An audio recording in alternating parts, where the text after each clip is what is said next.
Moa, jeune homme entre dans un bureau et prend directement place.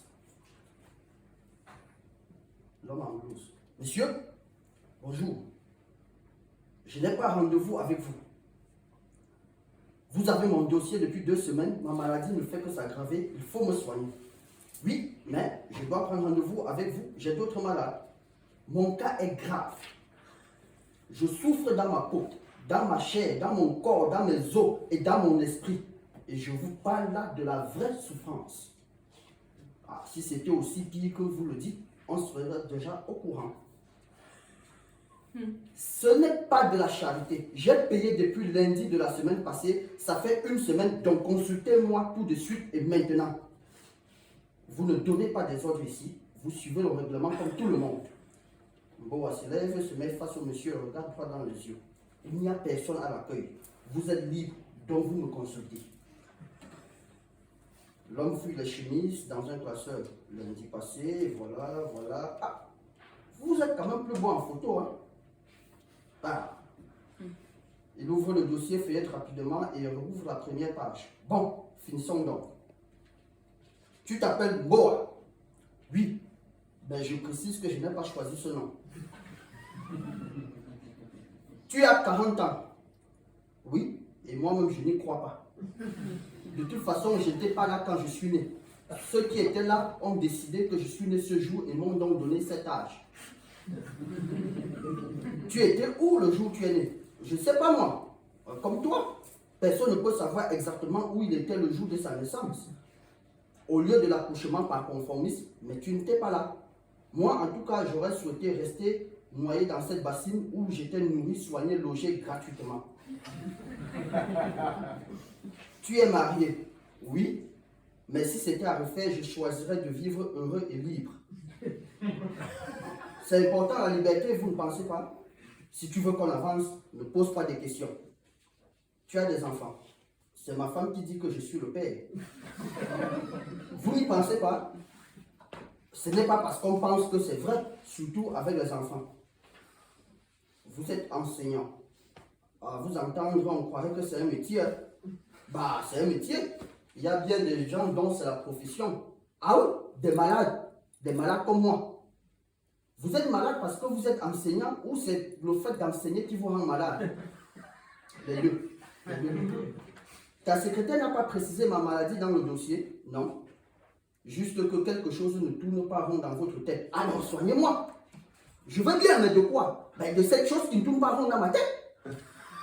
Quelle chose? C'est à vous de me le dire. Je souffre d'un amour passionnel. C'est à la limite de la folie. J'ai une attirance chronique de la misère. Donnez-moi les détails que je puisse mieux comprendre. De tous les parents qu'il y avait, j'ai choisi ceux que j'ai eus. Des pauvres. Je ne te parle pas des pauvres du genre issus des ancêtres riches, non. Des pauvres issus d'une longue lignée de pauvres. Une lignée de tellement pauvres que sans doute mes ancêtres dans la Bible, ce sont ceux qui mangeaient le jour où Jésus faisait un miracle. À l'école, souvent, premier de la classe, je devais finir médecin ou avocat. Mais j'ai choisi d'être enseignant. L'un des rares métiers de ce pays qui te garantit que tu vivras toujours dans le besoin. Bon, je ne vois pas toujours la maladie. Hein. Comment cela? Vous trouvez ça normal que de nos jours, dans ce pays, un jeune comme moi n'ait pas envie aussi d'aller en Europe, épouser une vieille blanche pour avoir une nationalité occidentale? Vous imaginez? Un jeune obligé d'épouser sa grand-mère juste pour fuir la misère. Comment je fais pour ne pas avoir cette envie, moi? Moi, je veux rester sur place, au calme, comme si ce pays était ma tombe. Ah, c'est davantage un choix qu'une maladie. Non, vous ne comprenez pas. J'aime cette eau rouillée qui sort du robinet. J'aime trop vivre dans l'obscurité sans lumière. Pourtant, je suis noir. Deux corps de même nature sont censés se repousser, non?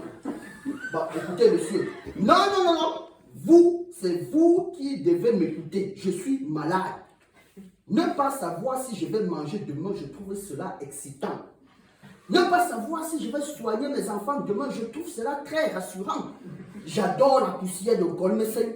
J'adore la boue de Ternus Mimboman. J'adore les OPEP et les taxis qui sentent parfois la piste. J'adore le héros, la sauce jaune, le tapsi, banane à le coquille, toutes ces nourritures pleines d'huile rouge. Le cholestérol me fascine. Quand je fais 2 jours sans être piqué par des moustiques, j'angoisse. Je pleure même. C'est grave. Je ne suis pas comme les jeunes de mon âge. Tenez, j'ai acheté un médicament au bord de la rue et il m'a rendu plus malade. J'ai adoré.